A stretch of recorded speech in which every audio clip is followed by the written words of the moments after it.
Well, boys and girls, good morning. How you doing? How you doing? It is December 22nd, 2025. That means it's Monday, which means that we got one more game before week 16 comes to a close, and we are just that much closer to the end of this NFL season. And for the Detroit Lions, it has been, well, about the same way that you would expect it to go when you look at our record. Lots of ups, lots of downs. We had really high aspirations. The season isn't over, and there is still just I can't use the word that I want to use this early in the video, hair of hope available for the Lions to make it to the playoffs. And yes, when you make it into the dance, all you got to do is get to the dance, and then it's a whole new season, whole new show. I don't think we have the guns, though, boys. I don't think we have the dogs to bark. And even though every puncher has a chance, I don't think Little Mac's going to win this round, boys and girls. But Steelers escape with win. This penalty wipes out Wild. Lions game-ending touchdown. Penalty flags littered the field on the final drive by Ryan Gatos over at Fox News. We'll cover that. We will then talk about Lions head coach Dan Campbell doesn't blame refs for loss to Steelers. We put ourselves in that position. Now, I do agree with them, and I know that you guys are expecting me to just lose my mind over bad officiating, and yes, there is questions that need to be answered, and yes, I am a little curious why there was a pool report initiated for this game but not last game. You know, it is what it is. But I'm not ranting and raving. I'm not all mad. I think after last week, I have detached a major amount of my emotional levity or weight behind the NFL. I've really removed that portion of it. It's not as major as it once was. Yeah, I was bummed out. I was disappointed, but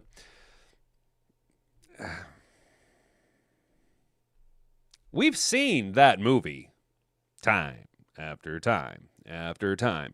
I'd like to know how exactly Kenneth Gainwell was able to shove Alex Anzalone, who's significantly bigger than Jalen Ramsey, and not get called for OPI. But when Amon-Ra barely touches a defensive back for a game-winning touchdown on the game-winning touchdown play the second time, it was suddenly a egregious offensive pass interference. And I'm going to go ahead and just stick my dick in this honey hole and say Isaac Tesla did nothing wrong on that OPI. That wasn't a egregious offensive pass interference. If you look at his body language, it looked like he was still trying to run through it, and it was just congestion. But, you know, that's how it is when you're a Detroit Lions fan. It will always be Detroit versus everybody. Meme will always be reality. I do like, though, that Dan Campbell is at least taking extreme ownership. You got to appreciate that because, yes, we never should have been in that position. Never in a million years should we have been letting their running backs just gash us. And I do understand the criticism of Calvin Shepard. It's his first year. We didn't really have a lot of artillery for him to play with, you know. And if you really look at it, Aaron Glenn's defenses were trash in Detroit as well.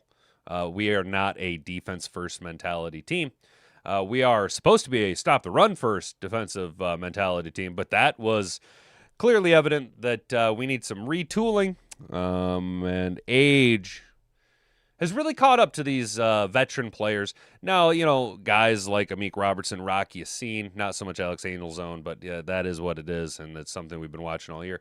But those guys weren't supposed to be playing, in my opinion, as many snaps as they've been playing. They were supposed to be spot start rotationary pieces that we've had to hang our hat on and say, go out there and play all game long. Well, there was a reason why they were free agents, because they're no longer at that caliber of play anymore. Amik Robertson especially. I hate to say it, bud, but you're as toast as Alex Anzalone, dude. You're not looking so great out there. But, you know, I don't think that all of the blame is necessarily put on to Calvin Shepard. Yes, he does need to develop. He needs to grow.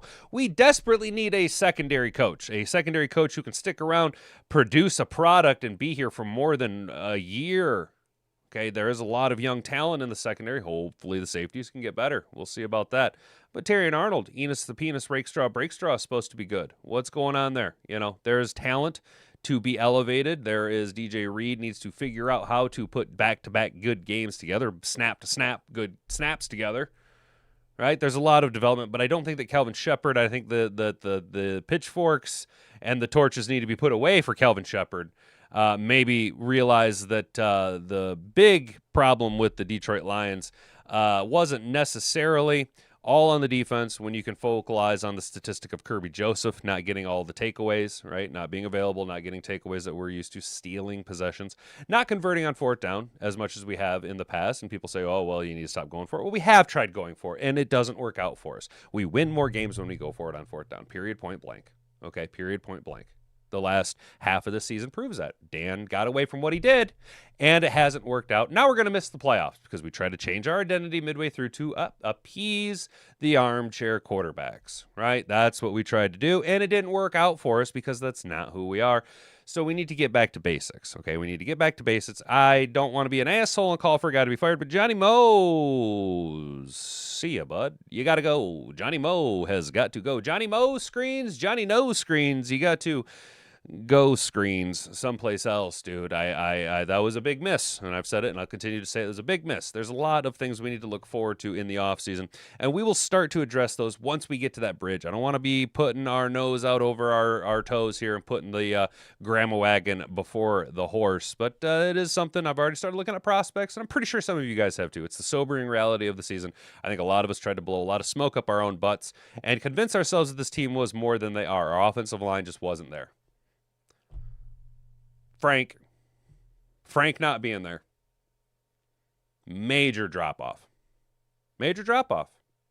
Graham Glasgow is already regressing. And then you, again, with a Meek Robertson or a Rock Ya-Sin or an Avante Maddox type, you said, hey, now Graham Glasgow, you have to go be a full-time starter. Yep. On with ya! And it just didn't work out so well. But we'll see what Dan Campbell has to say about the, in my opinion, extreme ownership that he has going on here. The Lions, most to blame for backbreaking week 16 loss to the Steelers. We'll kind of point some fingers at some guys, kind of see what's going on here according to Yahoo. We'll at least skim through it. We'll see what's going on here. And then we got report cards to hand out. Trenches and coaching doom Detroit's season, handing out positional grades after Detroit's Lions' frustrating loss to the Pittsburgh Steelers. And again, it's just that Aaron do-diddly-do Rodgers nonsense that is always something finicky and something goofy and scooshy going on over there. Jeremy Reisman has an article for us. And since it's all doom and gloom and it is, Advent, we're barreling down on Christmas, you guys. Merry Christmas to all of you guys. I did, Hat and Boobs pointed this out to me. Look at this. Check this story out. Y'all remember DeBrickshaw Ferguson? Hey, shout out to Brickshaw Ferguson. We'll briefly skim over DeBrickshaw Ferguson and his journey to becoming a registered nurse. From all-pro NFL offensive lineman, I think he only ever missed like one available snap in his career. Just a human wall, a living human wall of an offensive lineman. Played with Nick Mangold. He ended up becoming, he just back in May became a registered nurse. And I think that's pretty cool. I thought it was a little uplifting story that we could kind of end on a high note today with, considering how awful yesterday went for all of us. 12 carries between Monty and Gibbs is that a misprint. Angelo of Girth. I don't know if that is a misprint, my guy. Nope. 4 and 7, but you see the production just wasn't there. Gibbs couldn't get anything going. Monty was the more productive of the two, but a 3.5 yards per carry average is just not going to do it. Obviously, you see 54 attempts by Jared Goff. We just had to rely on Goff, and he did everything that he could, but it ended up just not quite being enough in the end. And when we're a run-first, both offensively and defensive team, establish the run and stop the run. And you can't do either or. Well, it's going to be pretty tough sledding when that's your identity. And we said it earlier just 5 minutes ago when you trying to change your identity mid-season, let alone mid-game. Yeah, that's not going to work out for you. So, well, guys, there's a poll up in the chat here. And will Deck hit IR for the rest of his career now? Now, personally, look, yeah, there is that very small window. And technically, you do have to go out there and fight. But at this point, my tinnitus is kicking in my right ear. Technically, at this point, Deck, is it really going to hurt us anymore to have you just shut her down? and just happy trails to you. There's no reason to go out there and risk a life-changing injury. You know, you're at the back end of your career here, bud. You know, time to just kind of happy trails, at least in my opinion. And it looks like 91% of you also feel the same way of the 11 votes. So, Brad is going to use our draft to pick another corner who most likely ended his last year of college with a torn ACL.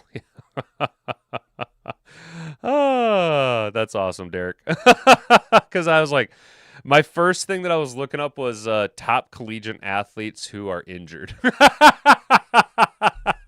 Like, oh, who's Brad going to be digging for in the first round? Oh, there's a good couple of tore up ACL. You know who? You know who? You guys know who Brad Holmes would have been licking his chops over at the draft process? Ryan Broyles. You guys remember Ryan destroyed knees in college Broyles? Yeah, dude. Brad Holmes would have been like making Play-Doh snakes. Like, yeah, tore up knees. I'm going to take him in the first round. Let's go, Ryan Broyles. If you guys could go ahead and subscribe to the channel if you're new here. Ring that notification bell so you can be notified every single time we go live, Monday through Friday. And there is always the pregame show for the Lions. There will only be one more pregame show unless we make the playoffs, and that will be the season finale against the Bears. I do not agree with football being played on Christmas. I think this is gross. I think Christmas is for Christmas, and you shouldn't be doing other things. I think the NBA playing games on Christmas is gross. I'm not here for it, man. I'm not here for it. But in that same vein, I will not be doing a live show, but there will be a stream live. B-Rad will be filling in as guest host. Just come by, drop a comment in the live chat, Merry Christmas or whatever. I'm probably going to be streaming some copyright-free music for you. So if you want to have a little Christmas music on in the background, go ahead and pull the channel up. You know, it's just going to be here, kind of a tongue-in-cheek, haha, funny thing. Merry Christmas between all of us here at Mad Hatter Nation for a few hours or whatever. Something off the cuff, something real chill like that. So turn the notifications on so you can be notified when we go live, and then like the video and share this around with all of your friends. Come back tomorrow morning to this video and drop a hype on it if it goes well enough for us. The only way I walk away from the season with a smile is if we drop another 50 burger on Ben Johnson. Art, we got to win against Minnesota, right? Just because Minnesota's gross. And then, yeah, it would feel very good to drop another 50 burger on small PP Osama Ben Johnson, Benedict Arnold Osama Ben Johnson, the traitor in the Windy City. It would be nice to go ahead and do that because I'm already sick of seeing Giggle Williams be heralded as the second coming of Patrick Mahomes. So now that's all the way, guys. Let's go ahead and get in the show. If you can say the word good, guess what? It means you're still alive. It means you're still breathing. And if you're still breathing, well, then hell, you still got some fight left in you. So get up, dust off, reload, recalibrate, re-engage, and go out on the attack.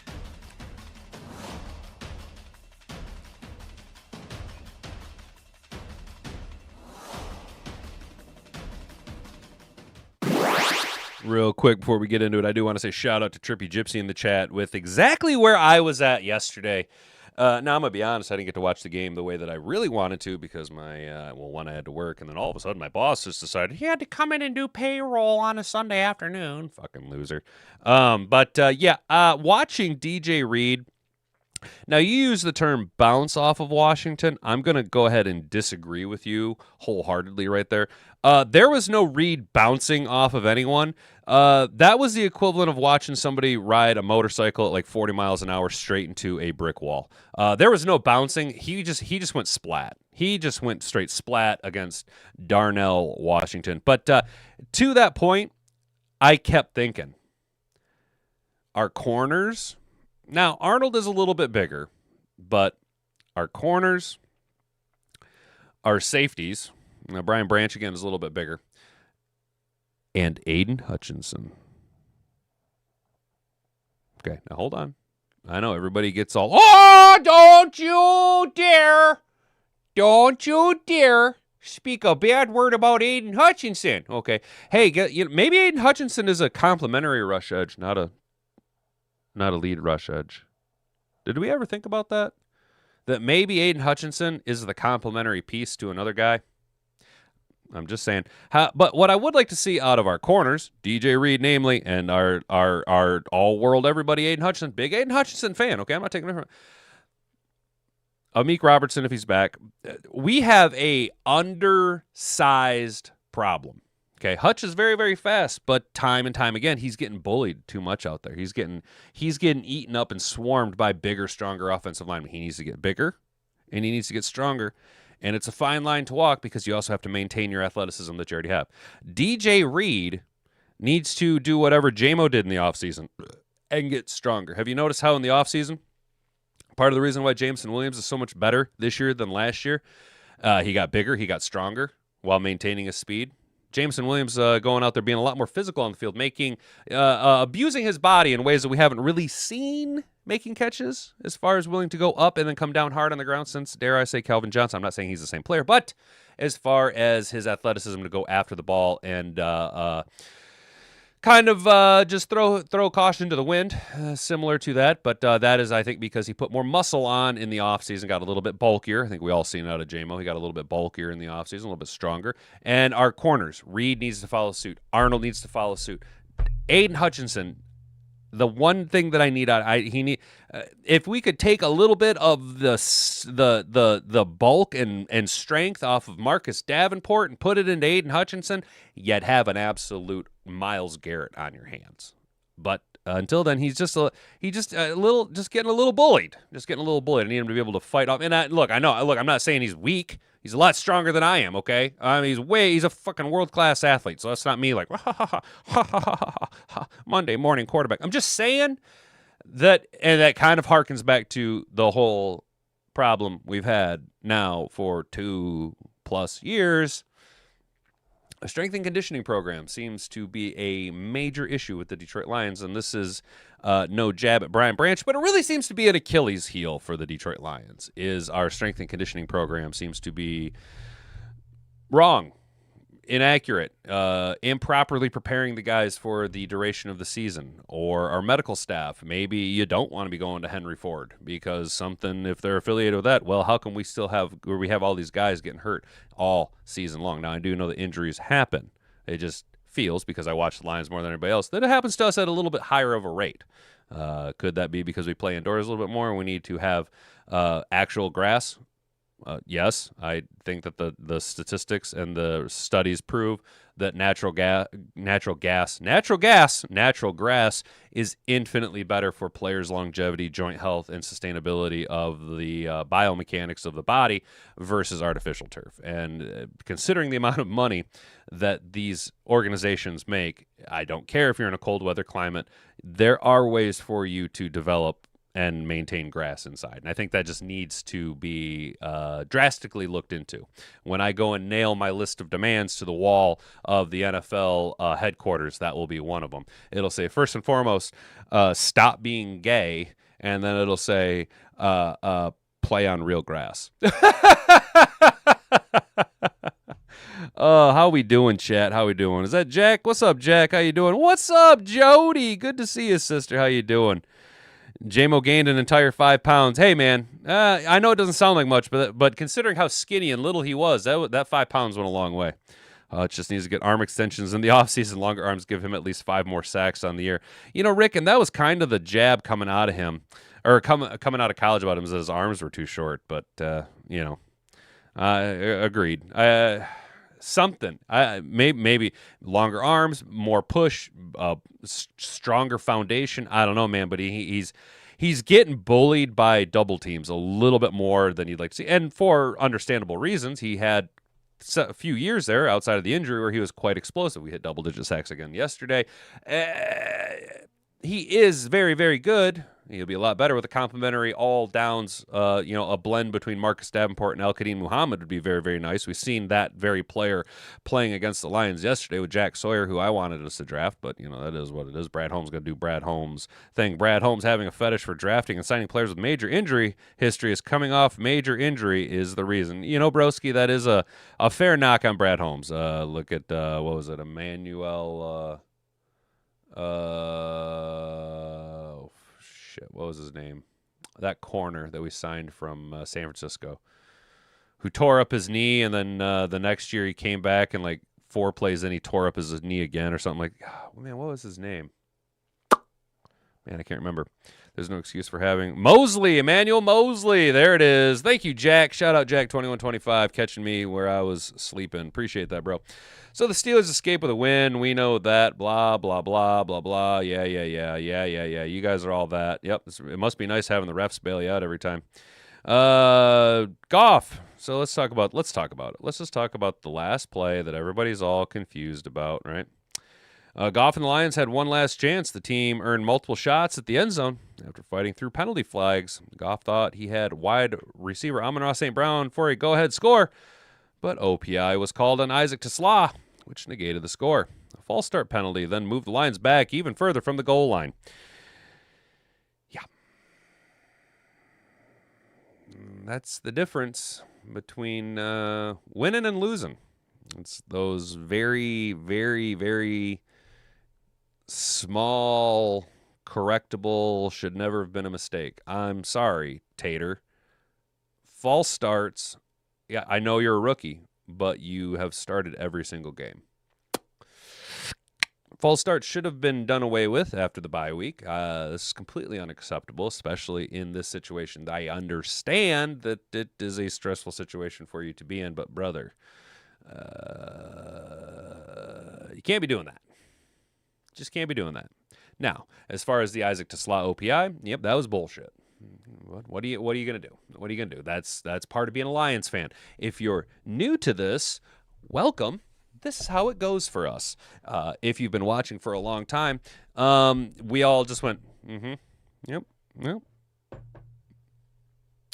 31 other teams in the league can get away with that, but when you wear Honolulu blue and silver, the microscope is ever more focused on you. You have to not only play a perfect game, you have to play a perfectly perfect game. And I mean, Brian Branch was getting penalized for having too smelly of farts on the field, right? Meanwhile, Steelers are able to stand on the field and flip people off. DK Metcalf's allowed to slap fans in the face. And the NFL goes, well, in fact, what I really like, now I understand the technicality as to why DK Metcalf, no action was taken during the game, technically. And this is where the world is really fucked up on technicality and morality, right? Morality. Mike Tomlin should have been a grown-ass big man, okay, and said, oh, DK Metcalf, I have to be your daddy. I have to be the father to a almost 30-year-old human being. Guess what? You're done. I don't tolerate that type of behavior. I don't care what he said. You have to hold yourself to a higher standard. And he should. Mike Tomlin or the GM should have removed DK Metcalf from the game. That the integrity of the game, right? It's all about the cultural impact of the game. What does that say for thousands of young men out there? Well, it says that that's okay. You can go ahead and act a damn fool. You know what? You're a world-class athlete, and when some chudly fucking drunk white guy says some shit to you, first of all, why are you interacting with the fans on the sidelines? Okay, why are you even interacting with them? And secondly, why are you letting that guy get in your head? You are a gozillionaire, dude. You don't, what is it? The lion doesn't concern themselves with the opinions of sheep, right? But instead, what did you do? You went over to the sideline and you just decided to become a stereotype? Just decided to lean into every negative stereotype about hood rat, ghetto trash athletes. Let's be honest. You did nothing to diffuse the situation. You did nothing to be the bigger person. Instead, well, when they go low, you went lower. Now, I don't care what was said, but I can almost guarantee you that once people find out the identity of that fan, every single ambulance chasing, slipping Jimmy Saul Goodman law firm is going to be calling that motherfucker because it is very public how much money DK Metcalf makes. Let's just look it up. DK Metcalf salary. Boom. $33 million a year. There you go, bud. Including a $30 million signing bonus. Well, there you go. $132 million over 4 years. Well, they know how much money you make. They're going to probably go after you in some type of civil court. It'll probably just get settled, but they're going to go after you for money. So not only did you just continue to perpetuate a stereotype around a certain demographic of people, but now you just opened yourself up to having your fucking your bag hit, right? Because they got you on 4K. They don't have what was said, right? They don't have audio of it. All they have is on film. And what's really funny is that Jim Nantz goes, oh, the NFL didn't see it, but our director did, or something along those lines. He's like, oh, well, somehow we were able to catch that, but you guys weren't. So is the NFL being complicit in this action? Is the NFL then saying, you know what? For the integrity of the game, yes, go ahead and do that. We approve Roger Goodell's stamp of approval on that. It's going to be very interesting to see what shakes out and how it all breaks down. You know what I'm saying? But yeah, it's just disgusting. I don't agree with it. But you know what? That's the life of being a Detroit Lions fan. You know, Brian Branch, like I said, Brian Branch farts too stinky on the field and they kick him out of the game. DK Metcalf can go and try and assault a fan. I can be hyperbolic. I can overinflate and play clickbait titles.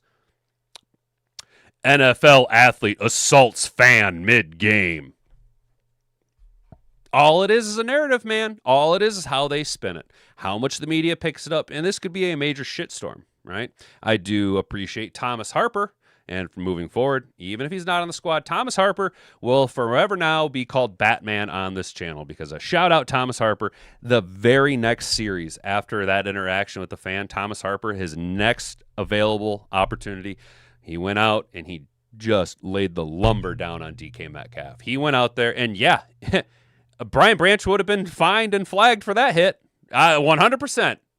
And I'm going to be very honest, they should have fined and flagged Thomas Harper for that hit. But he went out there and he decided to dole out a little bit of justice. And I'm absolutely here for it. But back to the questioning call. The officiating crew took its time to sort out the mess. Fans waited with bated breath to see what the call was going to be. Officials said there was a touchdown on the play, but St. Brown was called for offensive pass interference when he pushed into Jalen Ramsey while trying to get open. I don't have the replay up for that, but here's the thing. When you look at body mechanics, now, I can't stand up and demonstrate it for you per se. I'm going to try and give you the best available breakdown that I can. When you watch the replay, Jalen Ramsey's arms go forward and then back. Now, if Jalen Ramsey had have just been shoved and absorbed the impact, his arms would not have gone forward and then back. They would have just gone back as he would have been caught off guard. But when Jalen Ramsey's arms go forward and then back, coincidentally, when his arms go forward is exactly when Amon-Ra pushes off. But Amon-Ra pushes off with enough force that the back of his shoulders are shoved forward. That's a very interesting biomechanic there that just a sequence of events happen. So what you're saying is that Amon-Ra pushed off with such force that the energy, the midichlorians, came around, pulled Jalen Ramsey's arms forward and then back, and then pushed Amon-Ra's upper body from behind forward and towards the ground.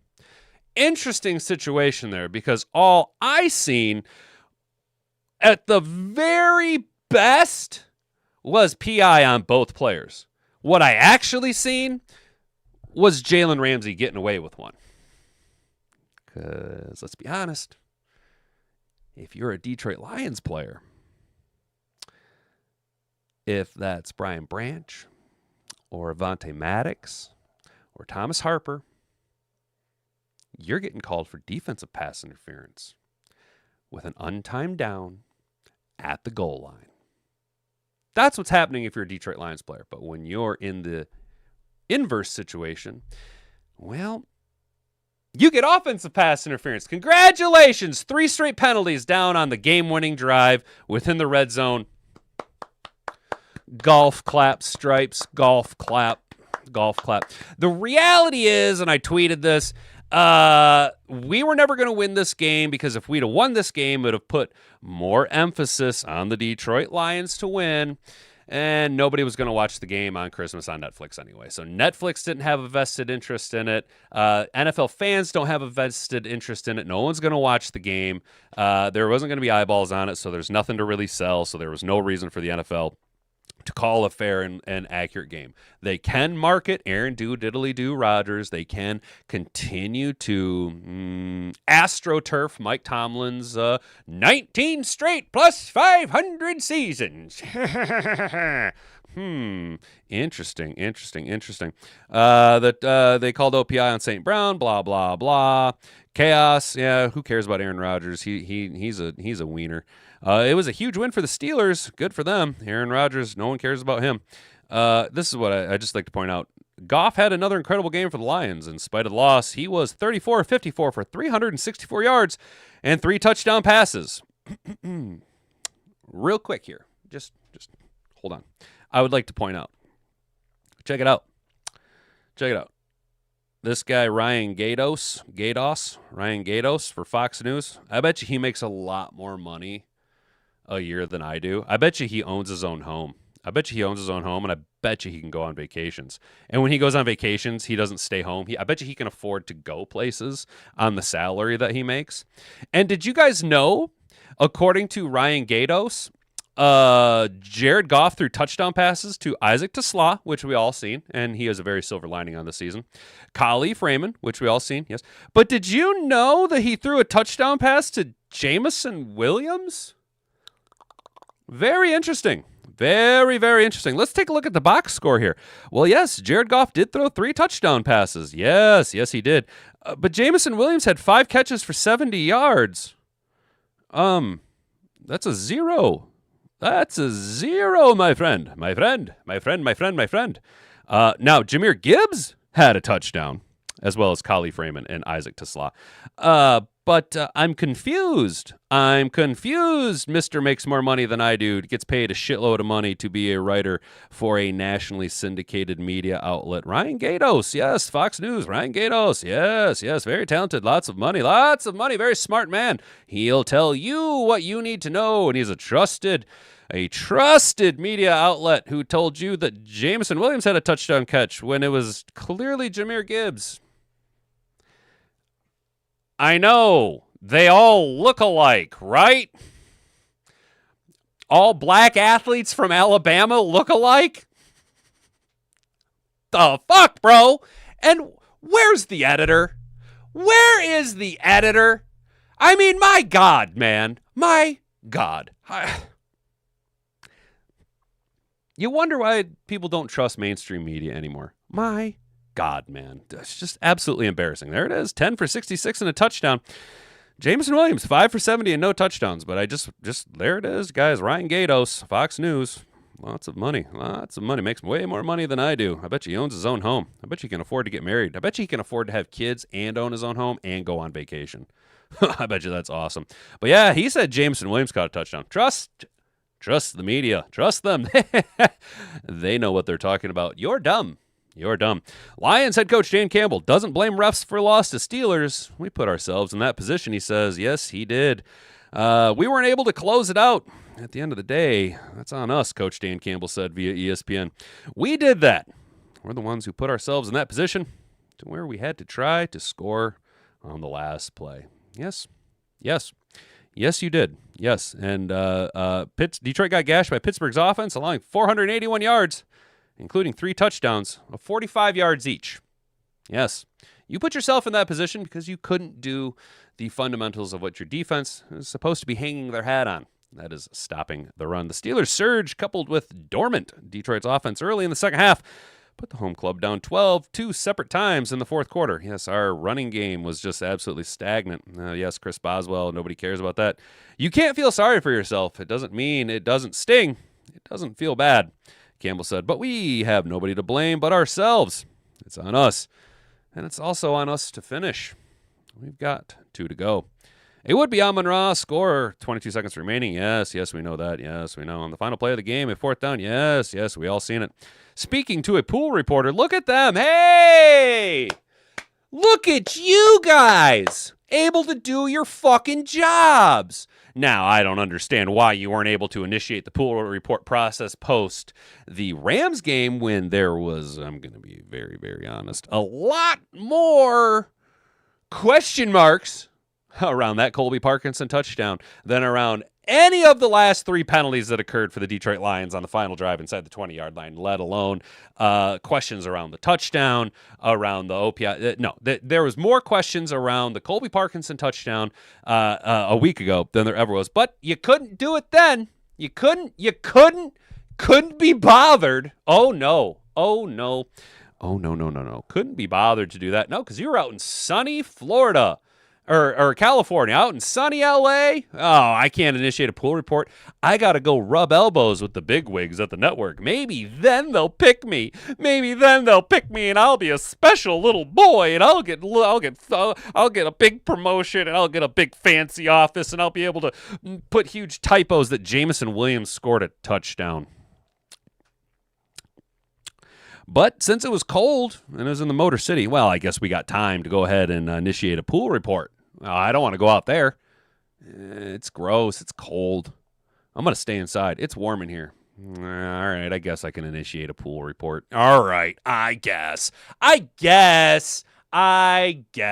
get off my lazy, overinflated, bloated fucking ass and do my job, you turds. Referee Carl Sheffers called it a pretty complex play because they had to determine if the flip to Goff was a touchdown or not. It was. In the end, OPI wiped it all out. We ruled that it was a backwards pass, so the recovering player was able to advance it, and that recovering player advanced it for a touchdown. We had to rule on that, and then because of an offensive pass interference, it negates the touchdown. Because it was an offensive foul, we do not extend the half. Therefore, there is no score, and there is no replay of the down. That's the way the rule is written, Schaefer said. And he is actually, spot on accurate according to the rules book. Here it is, NFL Rule 4, Section 8, Article 2, Column B reads, in part, quote, if there is a foul by the offense, there shall be no extension of the period. If the foul occurs on the last play of the half, a score by the offense is not counted. It's very, very simple. St. Brown didn't argue with the call to put the Lions' playoff hopes on life support. It is what it is. Those are the rules. You can't change them. But it never comes down to one play. Just because of that play, he said. We had calls go our ways, too, throughout that last drive. So it goes both ways. And I did think that there were, at least that last drive, they were calling it relatively fair up until those last 2 OPIs. And the reason that I'm so mad about those OPIs is because I cannot say that was OPI and what Kenneth Gainwell did to Alex Anelzone was not OPI. I just won't. This is our first back-to-back defeat since weeks 3 through 8 in 2022. It was a disastrous time for Campbell's club. Next Gen Stance gives the Lions an 8% chance to make the playoffs. Detroit needs to win its final 2 games at Minnesota and Chicago, while Green Bay needs to lose their final 2 tilts versus Baltimore and at Minnesota for the Lions to make the tournament, which is going to be a very uphill task for them. But no Jordan Love for Green Bay. And did I see that Scary Sparkle got hurt as well? Did I see that? I can't remember or not. So, yeah, at least Dan Campbell's taking it on the chin like a grown-up. I appreciate that. What's going on, Mad Hatter Nation? What's up, Edjo? Edo? Sorry, I don't know. I don't know how to pronounce that, bro. My bad, dude.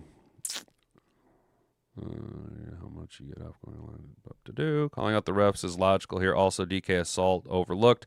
Refs did some odd things. Hell yeah, dude. Right on. When did JMO get better hands than St. Brown? Rick, I've been saying that kind of all season. It was a very telling.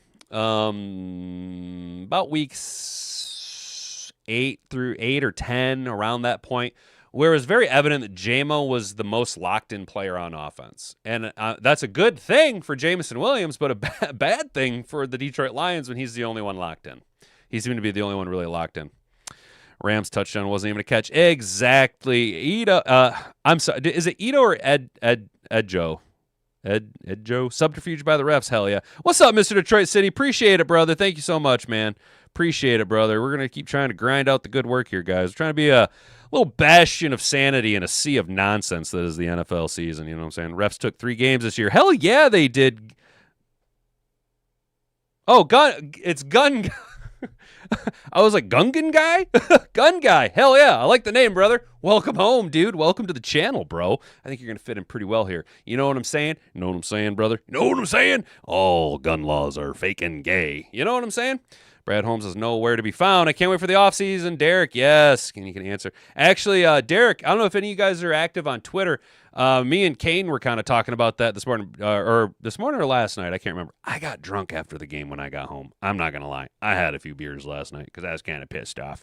But yeah, Brad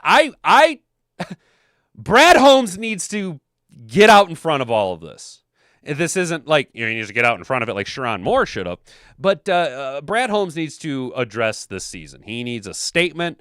I don't want a written statement. I want Brad Holmes to address it at the podium. I want reporters, good reporters, Tim 20 Man, to ask good questions. What happened at the trade deadline? Was there any moves that could have been made? Why didn't we make any moves?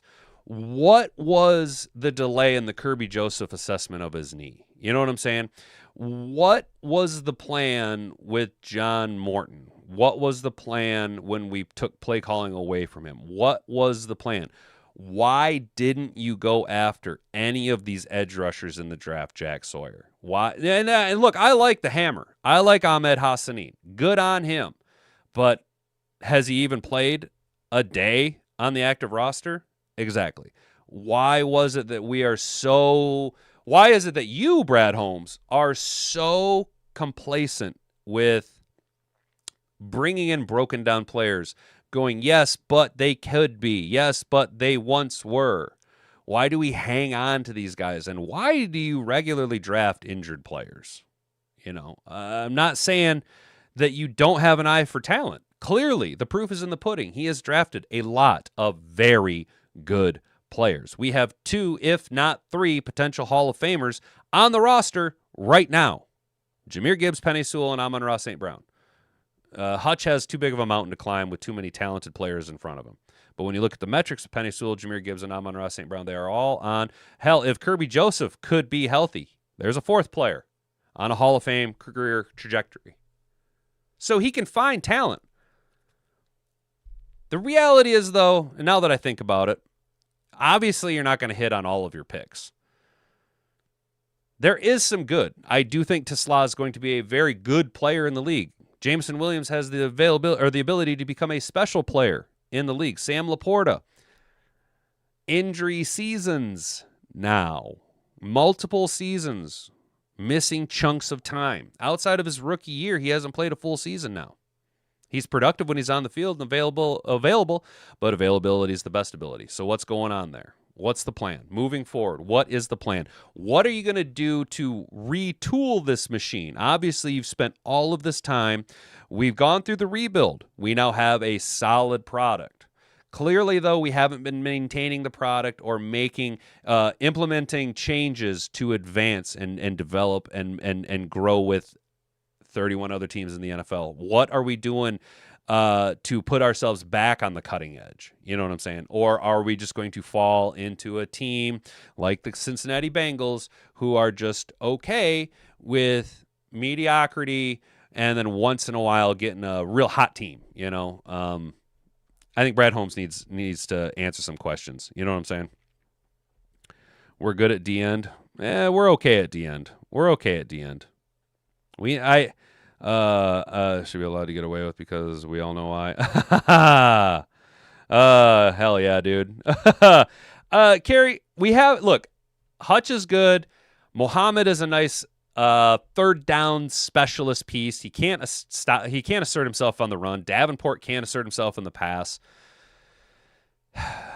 It just sucks when I see guys that I was really high on, like Mike Green, even though he had personality issues off the field, like Jack Sawyer, be productive, and we didn't make a move for him. Now, I do understand that I guess we were trying to move up to get Shamar Stewart, but it didn't work out. It is what it is. Dan keeps running offense, find a proven defensive coordinator. Although I understand, Gun Guy, where a lot of you guys are coming from with being out on Shep, I'm going to grandma wagon this whole argument. If Kirby was there, if Branch is there, if TA was there, if we knew that Rakestraw would have been good, if Marcus Davenport, could have been better, if Aleem would have been healthy all season long, if we'd have drafted a defensive end. I think Shep did the best that he could with what he had available and being his first year as a defensive coordinator. I think he should be given another year simply because of the chemistry he has with the players, and we have seen good out of the defense. What I think you're seeing with Calvin Shepard is the growing pains of a first-year coordinator. I do think he was ready to become a defensive coordinator, but the expectation of him to become a world champion defensive coordinator in his first year, pile on a lot of crippling injuries to significantly impactful players, is going to kneecap that development. Now, I would like to see him be brought back for another year, okay? However, if it's the same thing next year and we are a 500 team giving up 500 yards of defense or of offensive production on the ground, that leash is very, very short. We do need a secondary coach, a DB's coach that is really good. And I do like the idea of Dan Campbell still calling plays. However, he does need a offensive coordinator to assist him in the whole game assessment, right? And John Morton is not that guy. He's not that guy. So somebody, Engstrand probably would have been that guy. I was a big Hank Fraley fan, Mark Brunell possibly.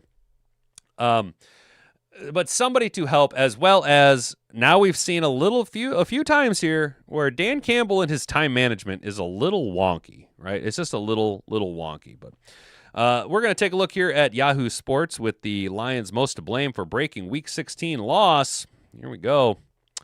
Offensive line. There's a unit that consistently undermined Detroit all night. It was the offensive line, which should have been a stabilizing presence, instead became a liability.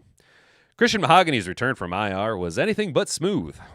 Early in the game, he flat out whiffed on an assignment during the opening drive that led to a Goff sack that immediately stalled momentum and forced a punt. The mistakes didn't stop there. And if you guys are very in tune and remember that video we watched from Brett Coleman about 2 months ago, sacks on second down are drive killers. In the third quarter, Mahogany failed to pick up Kyle Duggar's stunt. That allowed a free rusher to get to Goff for a safety. In a game decided by 5 points, those 2 points loomed enormous. Tater Ratledge also struggled alongside him. The right guard repeatedly failed to pass off defenders. He allowed pressure through the A-gap and killed any hope of establishing a run game. Late in the fourth quarter, Ratledge committed a false start that derailed a critical drive. Within minutes, the Lions were suddenly down 12. Detroit's paltry rushing output tells the story of a line that lost in the trenches quite badly. Here you go. Yahoo Sports. Oh, here we go. Who wrote this? Where is this coming from? This is coming from Clutch Points. Hell yeah, Clutch Points. Making all kinds of money, making more money than I do. Did you guys know that Alex Anzalone is a corner? Yeah, corner Alex Anzalone. Tell me you don't watch the game or no ball when you're calling Alex Anzalone a corner. I know there are a few white corners in the league, but Alex Anzalone has never ever been uttered in the word corner and Alex Anzalone other than go stand in the corner because you're in timeout, Alex Anzalone. Alex Anzalone is usually one of the emotional anchors. Against Pittsburgh, though, he was a focal point for all the wrong reasons. The Steelers went after him relentlessly, both in coverage and in space. According to in-game PFF tracking, Anal Zone allowed 7 catches for 103 yards. Nearly half of that damage came on a disastrous sequence in which he surrendered a long gain to Gainwell. It was compounded by committing defensive pass interference on the same play. Anal Zone often looked a step slow and a step late. Whether matched against running backs or tight ends, he struggled to stay in phase. His instincts, normally a strength, betrayed him as Pittsburgh manipulated matchups and spacing to isolate him. In a game where Detroit needed discipline and communication at the second level, Anzalone had one of the most difficult outings of his Lions tenure. Well, I mean, if this is cornerback Alex Anzalone, this is the first game I've ever seen cornerback Alex Anzalone play. So yeah, this is probably the worst game for Alex Anzalone to ever be a corner. He had a terrible game as a corner in the NFL. Cornerback Alex Anzalone, not so good. I'm glad that Yahoo has decided that he's a cornerback. Yes, Jahmyr Gibbs did not get running. We don't need to talk about that. Amik Robertson. Happy trails to you. It was a long afternoon for Amik Robertson, and the Steelers made sure of it. Whoever Robertson covered quickly became Pittsburgh's preferred option. Whether it was DK Metcalf, Potty Miller, or Darnell Washington, or Adam Thielen, the ball found its way to his side of the field. First downs piled up, and Detroit's defense stayed on the field far too long. Robertson wasn't always out of position. He was consistently outmatched. He struggled to finish plays at the catch point and failed to disrupt timing routes that Pittsburgh used to control tempo. In a secondary that needed someone to win their one-on-ones, Robertson simply couldn't. Yeah, that's true. Final thoughts. The ending will dominate the highlight reels. The flags will dominate the conversation. That said, the Lions didn't lose this game on the final play. They lost it over 4 quarters. I would just like to point out that this whole article feels like it's written by AI. They lost it when the offensive line collapsed. Anal Zone was isolated and exploited. Gibbs couldn't get going, and Robertson became a target. Jared Goff did enough to win. The defense and supporting cast did not. Detroit learned the hard way that when too many cracks appear at once, even a miracle finish isn't enough to save you. That feels like it's written by ChatGPT.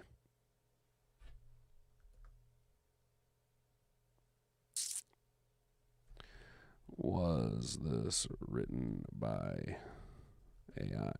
Quote.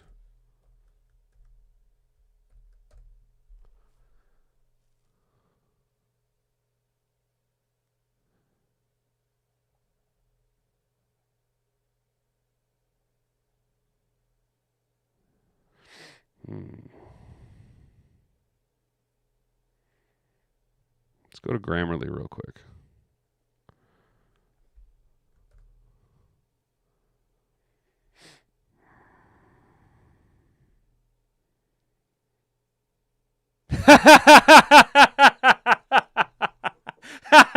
Got him! Yeah, you lazy fucks. Got your ass! God damn.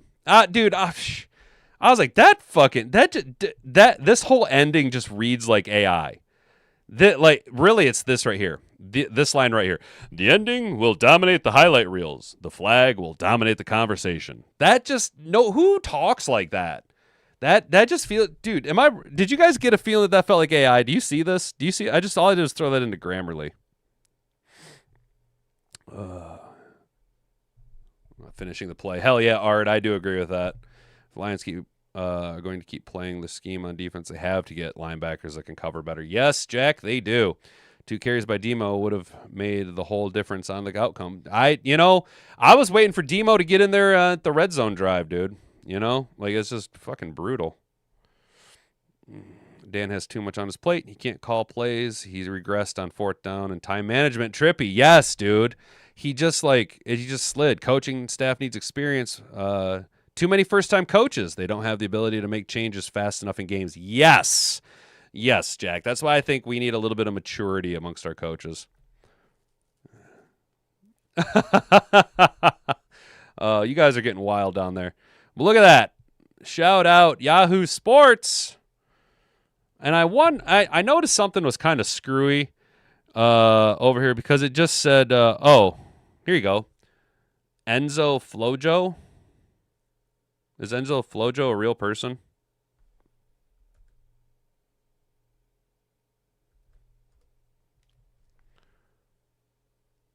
Hmm.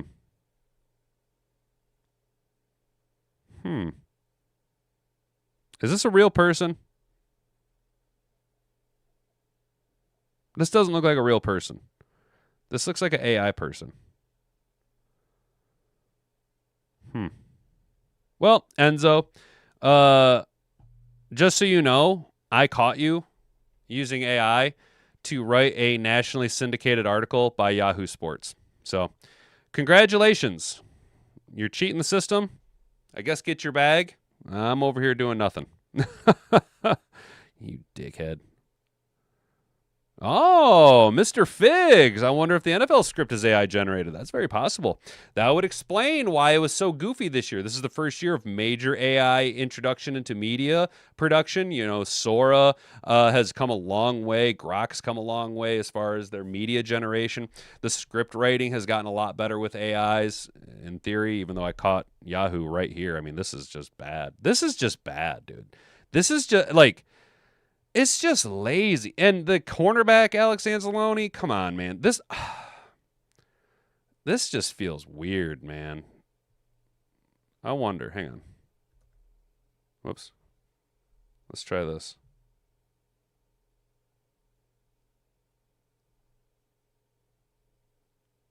Oh, I can only do it once?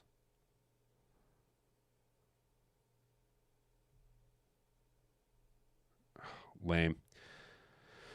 Either way, we got him.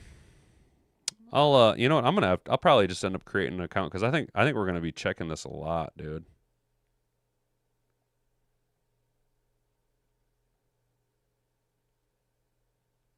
Huh. Very interesting, Enzo. It said that last bit was 100% written by AI, so you know, just saying. Just saying. We caught your ass. Got him. 5 demerits for Brent. Tardy as heck. I'll have to rewatch later. It's okay, Brent. It's Monday.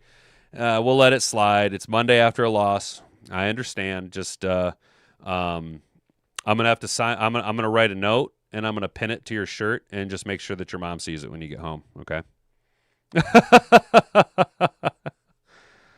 Oh, Mr. Figs, you are completely correct, dude. Monty is a short yardage cheat code, just like Kareem Hunt was for you, dude. Legit, bro. And they just phased him out, dude. They just went completely away from him, bro. I think they got determined to get Gibbs that record. Yep. Pretty much good David Montgomery is, especially on short yardage. Rick, I think you are right. I think they wanted Gibbs to get the record at home. That actually makes a lot of sense, dude. That makes a lot of sense. Well, was the record just rushing touchdowns?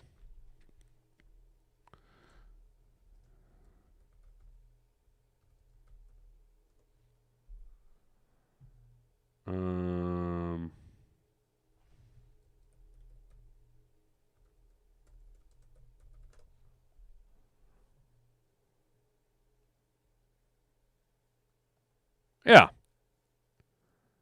Yeah, I would say he broke the record for most it's most touchdowns. He did break the record. Yep. Now, if you go according to Ryan Gatos at Fox News, he will tell you that Jamison Williams caught a touchdown pass from Jared Goff. But if you look at the box score, you can see that Jahmyr Gibbs. Why am I just catching all these assholes not being able to do their fucking jobs, dude? What the fuck? Bunch of assholes. So, yeah, I would say Gibbs actually broke it yesterday with his 48th touchdown. Yeah, it's total touchdowns. Yep, you're right, Rick. Yep, Rick got it. We got you. Right on with Detroit Lions coaching staff. So fixed on Gibbs, his record, and blew off Demo. Yeah, dude. And I don't know, man. Do you guys kind of feel like maybe they like, yes, Jahmyr Gibbs is a very special player. I fucking love Jahmyr Gibbs. I'm not taking anything away from him. But knowing that he is so special, do you kind of feel like at least this season that when our coaching staff got panicked at all, their knee-jerk reaction was to just start trying to get the ball to Gibbs and JMO. Just try to get the ball to your explosive playmakers, and they just got away from what they were doing. And once you do that, 2 or 3 drives, then you're way behind the 8 ball. You're way behind the 8 ball. So then you're playing catch up the whole way. Whereas if you'd have just maintained what you've been doing successfully over the course of 5 years now with a balance between your bruising, beat down, knuckles running back and your speedy Sonic guy out of the backfield, you could have tenderized the front line and then broke them loose with Jahmyr Gibbs. But unfortunately, what happens is we get a little bit behind, things start to get a little bit off the rails and it's kind of all coming together, right? Coaching staff, young coaching staff, not a lot of experience in the positions that they're in, starts to panic a little bit. Yes, Dan Campbell should have been able to correct and calm everybody down, but maybe he is very high on the special nature of the 2 players that he kind of fell victim to it as well. And they start to panic and they go, okay, we got to get Jahmyr the ball because he's the only one that can bail us out. If we can just get one magical play, just one, come on, Jahmyr, if you can just rip off a 77-yard touchdown, then we're right back in it, And it's like, yeah. Or you could keep doing what you've been doing, playing physical bully ball, let Demo do Demo things. At this point, I've always liked David Montgomery since his time at Iowa State. I liked him when he played for Chicago. I hated playing against him in Chicago because, again, it was just like going from Matt Forte to Matt Forte, very good running backs that can do a lot for you. And at this point, I like David Montgomery. I like David Montgomery so much that I think we need to trade David Montgomery to another team so that he can not just waste the last bit of his prime years in the NFL, just sitting behind Jahmyr Gibbs. Because if Dan and the boys are not going to use David Montgomery in good chemistry with Jahmyr Gibbs and unlock our offense, then what's the point of even having him on the roster? What's the point of letting him just flounder and fizzle out? Let him go. You can get good value for David Montgomery. 2nd, 3rd round pick, easy breezy lemon squeezy. You know what I'm saying? But that all depends, dude. I would much rather have seen more Montgomery on the field, especially after leading into the back end of the week there, right before Sunday. We were article after article. Dan Campbell, I've been thinking about how to get David Montgomery. Me and Dan Campbell sat in my garage and grilled steaks and had a couple beers Saturday night right before the Sunday game. And I told him how to get David Montgomery on the field. I explained to him in very simple terms. You just get him on the field. You just put him. You got 11 guys that you can put out on the field. Make sure that David Montgomery is one of them. It's pretty simple. And I thought he understood. Apparently he didn't. I guess I got to make a call to Dan Campbell. Fucking dickhead, not listening to me. What the fuck? Did we not try to rotate him in instead of off the couch players when it was a point? Yeah, dude, Trippy, you're not wrong, dude. Have you ever watched how Gibbs gets tossed aside like a... Yes, American Boxer, and it hurts my butt to watch him get flipped around like that. Rotating guards and centers is stupid. Yes, it is. And do we know, does anybody know what the rotation at center was all about? What was all of that? Like, what was that? What was the whole rotationary? Because Michael Neese just fucked us all ways to sideways. He just FUCT fucked us. You know what I'm saying? It was just bad. Our first play of the second half should have been a run by Demo. Safety doesn't happen on a field goal on that drive. Would have sent the game to OT at the very least. Yes, dude. Yes. I agree. And Trippy, I agree with you about Vaki. I thought that was the whole thing, is he was supposed to be this super dynamic player, and hell, half the time he's not even healthy. You know what I'm saying? That's irritating. I want to know why, like, where's Kazi? Where's Mills? Where are these guys that we brought in? And that's nothing against Devontae Maddox or Thomas Harper, but why not give Mills a crack at it? Obviously Harper can lay some lumber down, but obviously Harper, and I've said it since his whole time, he plays good, he plays bad, he's up, he's down. I need a little bit more consistency out of him. Let me see what you got in Mills. Let me see what we got in these veteran middle-aged guys. You know what I'm saying? Centers had a bet for who could get embarrassed the most. Probably, Jack. Probably. Trying to find ourselves a future center while we're fighting for a playoff spot. Yeah, Rick, that's a That is a recipe for disaster. Hank Fraley's son. What was his name? Yeah, come on now. Trent Fraley. Yeah. Shout out Brent DeWitt. Brought this guy to our attention. Gentlemen, might I introduce to you our future starting center for your Detroit Lions. Give it up for North Dakota State's own Trent Fraley, Hank Fraley's son. Let's go, all 6'1", 300 pounds of Trent Fraley. Boys and girls, I think this could be a sneaky move for us to make. Has he declared, is he going to enter the draft, or is he going to give it one more year? Let's go, Trent Fraley. Shout out Brent bringing this to my attention. Draft.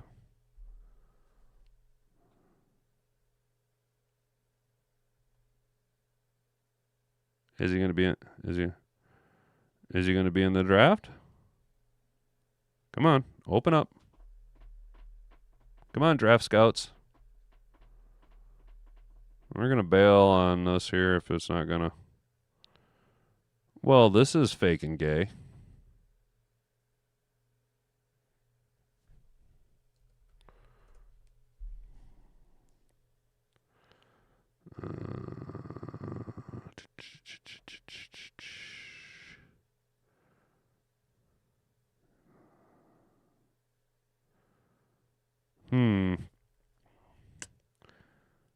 Oh, draft. They've got him slotted for the 2027 draft year. See right there, draftscouts.com, DS profile, draft year equals 2027.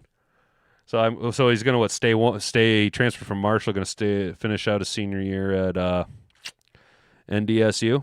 Good on him, dude. Good on him. Do you think Jared Goff will ever take charge and demand he wants an O-line and make his own calls? American Boxer, I don't know if Goff is that type of person, I thought I was tryouts for the O-line. Hell yeah, Mom. Hell yeah, I love it. I don't know, American Boxer. I don't know if that's Jared Goff's personality. Glasgow never wanted to be a center. Yeah, they made him move in camp to get someone that's all on the coaching staff. I knew Ratledge, but Glasgow just had to do it because Ratledge wasn't figuring it out. I got to run, but I wanted to say before I go, fun idea for extra stream. Fun. You should set up AI to make next year's NFL script and stream it during Christmas along with your new what you're planning. Dude. All right, Mr. Figs. I will see if I can do. I'll see. That's something. Let me try and work on that. I like that idea, brother. I like that idea. Have a good rest of your day, man. If we don't see you before Christmas, bro, Merry Christmas, dude, to you and yours. Have a lot of fun. Stay safe out there. Party hardy, but don't call for bail. Goff looked very much in control the last two games, fighting uphill against the refs. Yes, he did. Goff seemed locked in. I think they finally figured out to get him a cup of coffee, or he was taking a nap before the games, guys. Unfortunately, we're going to bail on this story. I think we all know what really went down. The offensive line really dropped the ball. The run game was a disaster all noon. Admittedly, the Lions coaching staff didn't put them in the best spots. The Steelers also finished with 9 QB hits, 3 sacks, and a safety. 2 false starts on the offensive line didn't help either. D-line. D-line got a D. Linebackers got a C. Secondary got an F. No surprise there. Special teams got a C, and coaching staff get an F. Dan Campbell took an odd defensive timeout at the end of the first half. The Lions had gotten into a 3rd and 11, so he was trying to get the ball back on offense. I would understand it, except he waited nearly 20 seconds after the play had ended to call it. Instead, he gave the Steelers a free stoppage of the clock that turned out to be pretty important. The Lions had to burn a second-half timeout because they only had 10 players on the field during a critical Steelers 4th and 2. On the last defensive drive, Campbell failed to use a timeout after getting a stop on first down to force a 2nd and 11. That burned 40 extremely valuable seconds off the clock. I suppose Campbell wanted to keep the timeout for their offense, but 40 seconds seems more valuable. And Campbell did win a challenge, so good job. Beyond that, I thought the play calling was absolutely brutal on both sides of the ball. On offense, Detroit was especially terrible in the red zone. On their first trip, the Lions tried a gap run that asked Christian Mahogany to unrealistically pull to get Jack Sawyer, who made the tackle for a loss and set the Lions behind the sticks. I didn't mind going for it on 4th down there, but the play call fooled nobody. On the final drive, there's no excuse for failing to score on 1st and goal from the 1-yard line. Detroit seemed rushed when they could have relaxed, substituted, and gotten David Montgomery in the game. There you go, boys. Instead, They tried a risky play that was asking for trouble. Defensively, it was even worse. They seemed completely ill-prepared for a Steelers offense that couldn't have been more predictable. They live off their short passing game and running game. Detroit couldn't stop either. They were often given far too much cushion to the receivers, and for the second straight week, they had no answer for 13 personnel and jumbo sets. This team has been built for years now to stop the run. They have the personnel, so there's only one direction to point the finger. While it's tough to be the objective about play calling without using the benefit of hindsight, I believe there are two aspects of the game that heavily rely on coaching over everything: third down and red zones. The Lions' offense went just 1 of 4 in the red zone and 6 of 15 on third down. While the defense was strong in the red zone, 0 of 3, their third down struggles, 8 of 16, continued to be maddening, especially on third and long. Yeah, those long third down conversions are really starting to chat my ass. So luckily, we only have to deal with it for 2 more weeks. The Steelers were unacceptably 4 of 6 on 3rd and 10 or longer. That's a perpetual problem this year that still has not been fixed. Yes, just growing pains of a young coaching staff. How are we doing down here in the chat? Damian Rome says rigged. Not rigged, not scripted. Predetermined.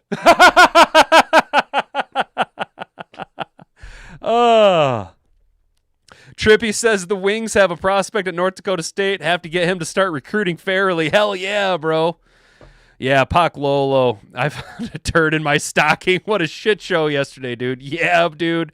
It was a mess, bro. Jared Goff has been a top QB all season despite having one of the worst O-lines in the league. I really don't get the Goff hate just because he's smart enough to not run around like a fool. The thing, Rick, and the thing with Jared Goff, and this is why Jared Goff doesn't ever get the respect that he's actually due when you look at his metrics. He's just not flashy. He doesn't do anything really flashy. He goes out there, plays really, really well, and there's no tag you can put on him, mobile quarterback, big arm quarterback, dual threat quarterback. What's Jared Goff? The only term that you can really put on him, and it's actually an insult, is game manager. Because game manager, you think John Kitna, you think Ryan Fitzpatrick, Chad Pennington, check down merchants, back end of their career guys. When in reality, Jared Goff is a game manager in that he knows what's going on. He can diagnose the plays, and his stats, though, support that of an elite end quarterback. So what do you call that? Well, you call that a term that has been long since forgotten because nobody likes to have it because it's not flashy. Jared Goff is a traditional pocket passer. But he's good at it. I mean, he hovers around that 5,000-yard mark every year. Even with a dumpster fire offensive line, even with losing Sam Laporta, right? Even with your offensive coordinator going to your division rival, having a new offensive coordinator that doesn't know his asshole from his elbow. Jared Goff, despite some of his shortcomings, he's not going to play every game perfect. He's still a really good quarterback, better than 25 other quarterbacks in the league. Easily. Far too many blown assignments in the run blocking. Consistently a defender in the backfield from both ends. Damn straight it was, Jack. We were getting it from both ends, right up the middle. Goff kept us in the game. He's not our problem. Goff haters are crazy. I agree with you, Brent. What's up, Joseph Hogg? Exactly the right calls. Oh, well, to each their own. If that was a flip touchdown to him would have counted, that would have changed the narrative for him. Hell yeah, it would have, Trippy. Yeah, that would have made Jared Goff all of a sudden a dual threat mobile quarterback. The only reason Jared Goff got into the end zone is because it's what I've been saying the whole time Jared Goff has been here. When Jared Goff is out there mobile, he is just like Drew Bledsoe, right? Yeah, he's not real mobile, but what do I say? He's like watching a stone statue out there running. Might not be real fast, but when that boy gets going, he gonna get over the goal line, baby. Let's go. Tush, push, Jared Goff. Tush, push, Jared Goff. Let's go, you guys. All right, boys and girls, that's going to be it for today. On a high note, though, real quick, check it out. You guys remember DeBrickshaw Ferguson, former New York Jets Pro Bowl offensive tackle, successfully transitioned from football to nursing, graduating from Thomas Jefferson University nursing program in May of 2025 and becoming a registered nurse. Inspired by his mother and grandmother, who are also nurses, he sought a new way to serve, applying his discipline and critical thinking to healthcare role, even working in a hospital in New Jersey. His unique experience, including having open heart surgery as a child, helps him connect with patients, especially in high-stress settings like cardiac ICU. Notes on his daily news article. All right, that's cool. That's what I like to see. That's what I like to see. Come on, guys. Let's give DeBrickshaw Ferguson. Oh, big old round of applause. Big old tip of the hat. DeBrickshaw Ferguson. Dude made generational wealth and could have just like walked away, went into the, rode off into the sunset, started a little charity or something like that, and just been all-pro, future Hall of Fame, if not already in the Hall of Fame, offensive lineman. But what did he do? He said, no, I need to do more. And they said, okay, we'll give money, start a charity, start a foundation. He said, no. He said, if you want something done right, you got to do it yourself. So he took off the millionaire. He took off the world-class athlete, the famous guy. And he humbled himself.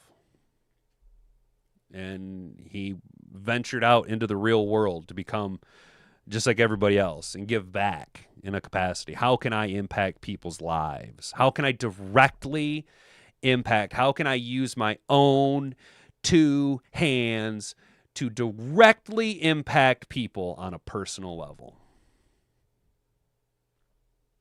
So he became a nurse. And that's awesome.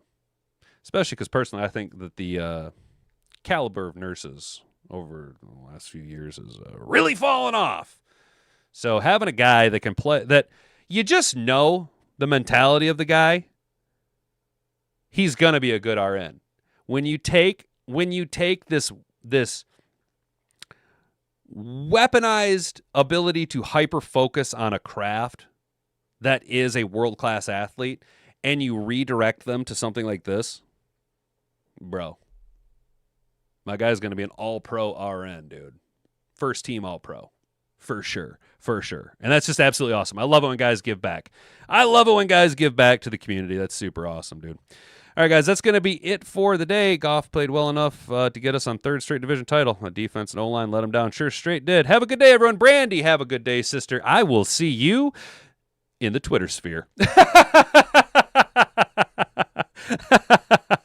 Guys, have a good rest of your day. Stay out of trouble. It's been Monday. It's sobering Monday. Just a sobering fact of the reality of what we think. I think we all knew what was coming this season. First team All-Pro right now. RN, where can I bet on his future? That's awesome, Trippy. That's awesome. Guys, have a good rest of your day. Merry Christmas. We'll see you back here tomorrow morning at 10 a.m. I've been Hat and Beard. You've been an attentive audience. Until then, bonga bonga. Frig off.